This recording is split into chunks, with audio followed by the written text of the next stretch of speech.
सबैलाई नमस्ते। आज चाहिँ मैले हाम्रो च्यानलमा चाहिँ यो माघे सङ्क्रान्तिको स्पेसल अवसर पारेर चाहिँ यो तिलको लड्डु बनाएको भिडियो चाहिँ बनाइरहेको छु र यो चाहिँ तपाईँहरू सबैलाई अब आज देखाउन गइरहेको छु। यो चाहिँ स्पेसल्ली हामीले माघे सङ्क्रान्तिको दिन बनाएका छौँ र यो चाहिँ अब स्पेसल नेपाली फेस्टिभल स्पेसल भएको हुनाले सबैहरूलाई मेरो च्यानलमा चाहिँ माघे सङ्क्रान्तिको शुभकामनासहित स्वागत गर्दछु। सर्वप्रथम चाहिँ मैले यहाँ एउटा प्यानमा चाहिँ लगभग 300 ग्राम जति यो सेतो तिल व्हाइट सेसमी लिएको छु र यसलाई चाहिँ अब लगभग मिडियम टु हाई हिटमा अलिकति स्लो हिटमै नै यसलाई स्लो हिटमै भन्नुपर्छ। यसलाई चाहिँ अब हामी यहाँ रोस्ट गरिरहेका छौँ।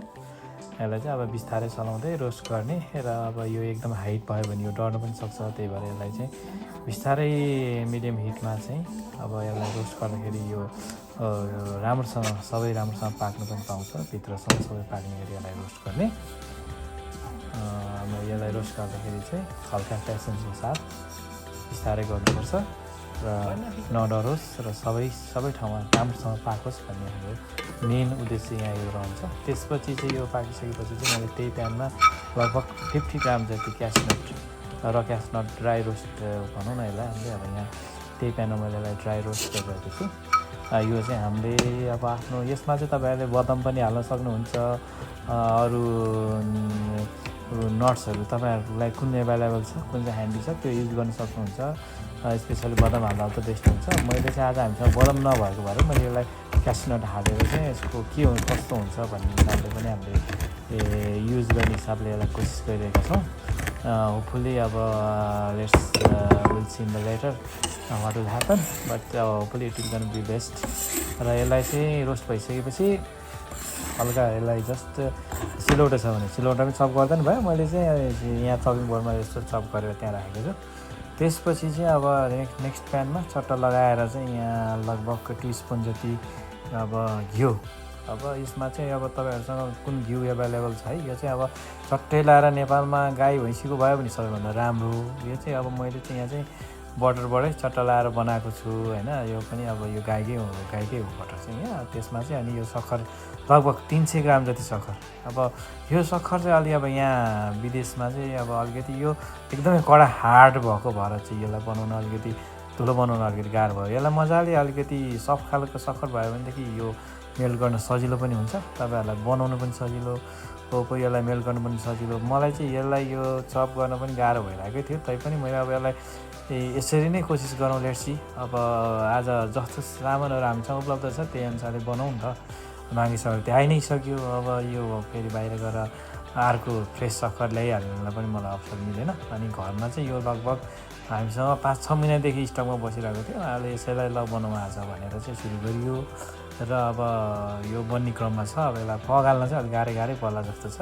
तैपनि पग्लिने क्रममा छ। यसलाई अब यो सक्खर पकाल्नलाई चाहिँ यहाँ हल्का हिट अब हाई हिट पनि गर्न भन। हाइट गऱ्यो भनेदेखि यो पहिला पग्लेको डरिहाल्छ। पग्लिन बाँकी पग्लिँदै समस्या यहाँ यस्तो छ है। यो कारणले गर्दाखेरि यसलाई मैले अलिकति 2 चम्चा जति पानी पनि एड गरेँ किनकि यो नडरोस्, पग्लेको जति नडरोस् र यो चाहिँ अब अरू अझ पग्लिनलाई सजिलो होस् भन्ने उद्देश्यले चाहिँ यसलाई चाहिँ यस्तो गरिएको छ। अब हेर्दै जाउँ अब यसलाई कसरी कुन हिसाबमा पकाउँदै जान्छ।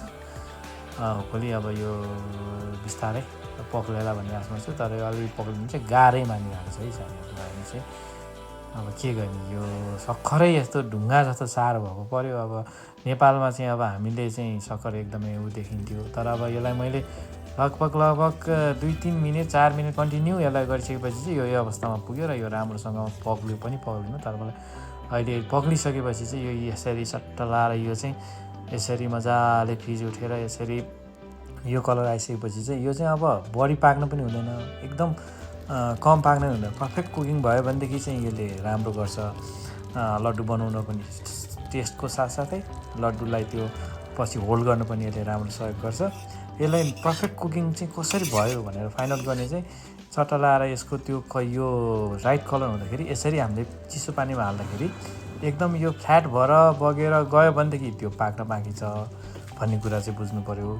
तर अब यो एकदम सफ्ट र अब हामीले यहाँभित्र यसलाई यसरी चिसो पानीमा राखेर हल्का यसरी हातले हामीले यसलाई डल्लो बनाउँदाखेरि चाहिँ यो सफ्ट डल्लो भयो भनेदेखि चाहिँ अभियसली यो चाहिँ पर्फेक्ट हुनु लाग्यो त this one is perfect timing.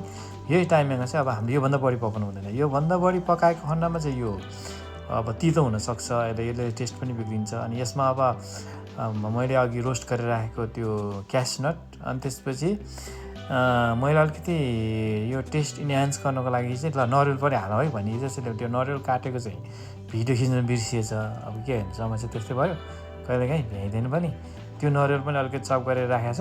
अनि यो नरिवल चप गरेको र त्यो क्यासनट एड गरेर हल्का स्लाइडली जेन्टली चलाइसकेपछि अब हालिन्छ ठ्याक्क लाएर अघि हामीले त्यो 300 ग्राम सक्खरमा 300 ग्रामै यो त्यो भुटेको तिल। अब त यहाँ लगभग यो अन्तिम अवस्थामा पुगिसकेको अवस्था हो। अब यसलाई हामीले अब हिटलाई स्लो गरेर अथवा बन्दै गर्दा पनि हुन्छ। अब किनकि यो सबै कुरा पाकिसकेको चिज छ, जस्ट मिक्स गर्ने हो। यसलाई चाहिँ मिक्स गर्ने, अनि त्यसपछि मिक्स गरिसकेपछि अनि अब हामी यसलाई चाहिँ डल्लो बनाएर चट्ट लाएर चाहिँ अब हामीले यो गर्नुपर्छ। अब यो मिक्स गर्ने बेलामा अब यो अलिकति राम्रोसँग प्यासनको साथ सबै ठाउँमा तिलहरू र यो सक्खर र यो नरिवल अब क्यासनट सबैको मिक्सचर राम्रोसँग मिक्स होस्। र अब यो माघे सङ्क्रान्तिमा चाहिँ हामीले यो वर्षमा एकचोटि खानै पर्छ। र अघिपछि पनि अब हामीले यसलाई खास भन्यो भने Nepali special as a sweet, as a dessert, after dinner, after lunch we can use as take this one as a dessert. किनकि यो एकदम ट्रेडिसनल अब हाम्रो परम्परा कालदेखि नै बन्दै आएको हो। र यो मजाले यसरी यसलाई चलाइसकेपछि चाहिँ यति भएपछि चाहिँ अब यसलाई हामी अब डल्लो पार्ने कन्डिसनमा जाँदैछौँ। अब यो चाहिँ अब यसलाई स्लाइटली चिसो हुन दिनुपर्छ, धेरै पनि होइन। धेरै चिसो भइसकेपछि यो फेरि डल्लो पर्दैन। अब यो धेरै तातो हुँदा हात पोल्छ है। यो कुरामा चाहिँ अब तपाईँहरूले ग्लोभ्स लगाएर अथवा अब यसमा तपाईँहरूले हातमा अलिकति चिसो पानी लगाएर अलिकति पेसेन्सको साथ, धैर्यताको साथ आफ्नो हात पनि जोगाउनु पऱ्यो र यसलाई डल्लो पार्नु पऱ्यो। अब यसलाई त अब यसमा चाहिँ अब तपाईँहरू परिवारमा 2-4 जना हुनुहुन्छ भनेदेखि सबैजना आएर झ्यापझ्याप डल्लो पारिहाल्ने हो क्या। यो कन्डिसन भने यस्तो हो कि एकैजना डल्लो पार्दाखेरि यो छिट ढिलो पनि हुन्छ, अनि पछि सुक्ने सम्भावना हुन्छ। 2-4 जना भयो भनेदेखि चाहिँ यो काम छिटो हुन्छ। यतिखेर चाहिँ सबैजनासँग फेभर माग्ने, ल डल्लो पारेर आउनु पऱ्यो भनेर बच्चादेखि बुढासँग सबैले गर्ने काम छ यहाँनिर। तर हात पोल्ने कुरामा चाहिँ सबैजना होसियार हुनु पऱ्यो। त्यसपछि लड्डु बन्छ। र अब स्पेसली यो हामी माघे सङ्क्रान्तिमा अब यसरी तिलको लड्डु बनाएर खायौँ भनेदेखि यसले चाहिँ अब हामीलाई एउटा हाम्रो परम्परा अनुसार पनि यो हामीले खाने गरेको पहिलेदेखि तिल घिउ लड्डु भनेको। र यसरी बनाइन्छ। र लड्डु अब हेर्दाखेरि साह्रै राम्रो पनि देखियो यो, र के अरे यो एकदम कलर पनि राम्रो, साइज पनि पर्फेक्टली यो बाइन्डिङ पनि भयो।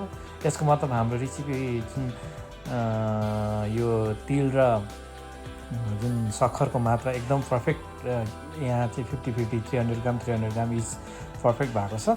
तपाईँहरू पनि यही रेसिपी फलो गरेर यसलाई बनाउन सक्नुहुन्छ। र यसमा चाहिँ तपाईँहरू आफ्नो तरिकाले न्यान्स गरेर बदाम अथवा पाइन nuts whatever you guys like there, just you can add in there, but specially बदाम चाहिँ बेस्ट हुन्छ मेरो हिसाबमा पनि। तर मैले बदाम हाल्न चाहिँ पाइनँ। तर हामी यहाँ क्यासनट र नरिवल हालेर बनाउँदाखेरि पनि यो एकदमै उत्कृष्ट भएको छ। र यो एकदमै राम्रो पनि बन्यो, हेर्दा पनि खाउँ लाग्ने। र यसलाई मैले टेस्ट पनि गरेर हेरेँ, र टेस्ट गरेर खाँदाखेरि एकदम उत्कृष्ट पर्फेक्ट स्विटनेस, एन्ड यो तिल पनि एकदमै पर्फेक्ट तरिकाको रोस्टेड भएको भएर सबै कुराहरू एकदमै पर्फेक्ट भएको छ।